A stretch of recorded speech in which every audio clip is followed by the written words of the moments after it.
Well, Amnesty International has become the latest organization to weigh in on the release of the state capture report and believes that the misuse of public funds directly impacts on the provision of basic services such as water, electricity and housing. It therefore believes decisive action is needed against those implicated in that report released by the Acting Chief Justice Raymond Zondo earlier this week. Let's take this further then with Amnesty International's Executive Director in South Africa, Shenilla Mohamed. Shenilla, always a pleasure to have you on Newzroom Afrika. Very good evening to you.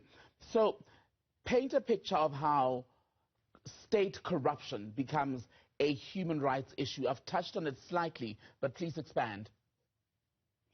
Good evening, Timikile, and good evening to your viewers. Well, Timikile, you know, the right to a life of dignity, the right to water, the right to things that many people take for granted, as far as we're concerned as Amnesty International, is a human right. So, economic, social, cultural rights are human rights. If somebody does not have water, if somebody does not have the right to health care, if somebody does not have electricity or housing, then they cannot live a life of dignity. They are vulnerable. They are not being treated with the dignity and respect that the Constitution of this country demands. So, when money gets stolen from the state coffers, that money is money that was supposed to go towards the upliftment of the population, towards the delivery of basic essential services. And when that does not happen, then people's human rights are being violated. So every cent that is lost is a cent that is taken away from people's basic human rights and the right to live a life of dignity. And what does it say then, the report so far, about the quality of leadership in this country? Because ultimately, in order to meet all of those deliverables, it's the elected officials and the private sector who need to do right by the majority.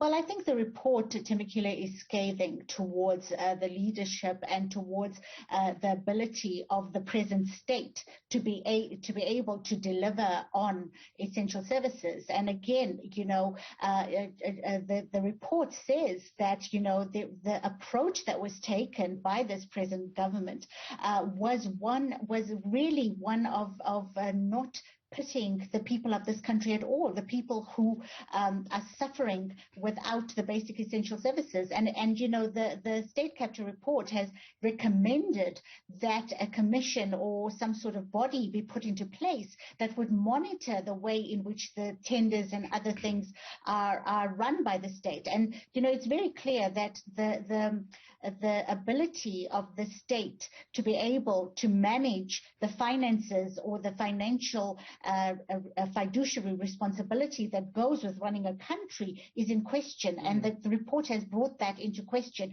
and is saying, let's find another way to do it. And I think that is a damning sort of, a truth that the report has put forward about what has happened in this country.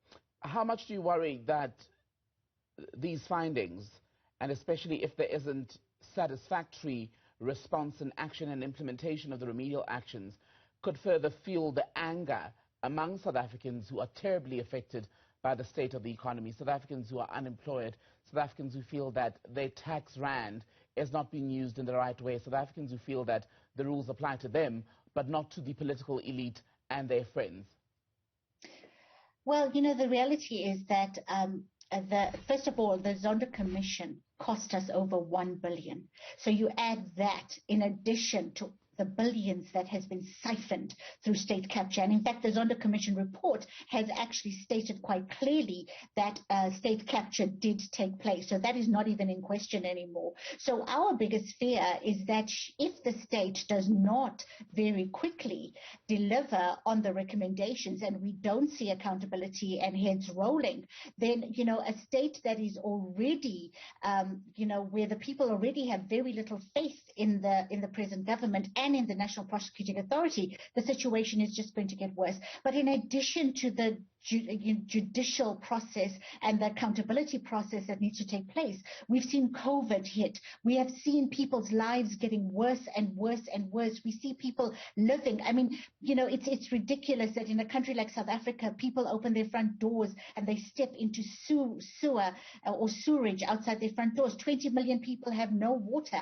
So, the situation is getting worse and worse in this country. And I think that if President Cyril Ramaphosa does not take action, and if he sits around waiting for part 2, part 3, or part 4 of the report before taking any action, I think the people of South Africa are really going to be fed up, because I think people are tired. They're tired of the excuses, and even the mere fact that, we are having a celebration, of the ANC when people are starving, people don't have money, people can't get health care. It just shows where the priorities lie of the state. And I think that is what has come out clearly in the report, that the state has not prioritized the development and the human rights of the majority of the people who are already disadvantaged during the apartheid era and are now even being more disadvantaged during this particular government. Is it that the state is not aware of the depths of the crisis, or that the state doesn't care?